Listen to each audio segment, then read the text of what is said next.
Masih banyaknya persoalan daftar pemilih tetap yang bermasalah jelang pelaksanaan pemilihan calon anggota legislatif dan calon presiden dan wakil presiden 17 April 2019 mendatang. Pihak Bawaslu Lubuk Linggau terus gencar melakukan upaya verifikasi dan perbaikan daftar pemilih tetap. Seperti diungkapkan Bahusi, salah satu anggota Bawaslu Lubuk Linggau, yang menerangkan untuk meminimalisir persoalan DPT yang saat ini terus melakukan perbaikan, pihaknya telah membuka 8 posko pengaduan yang tersebar di kantor Panwascam di wilayah kota Lubuk Linggau.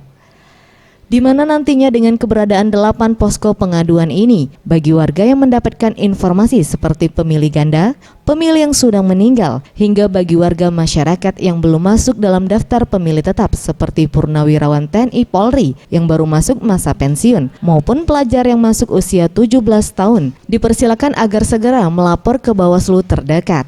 Tim Liputan,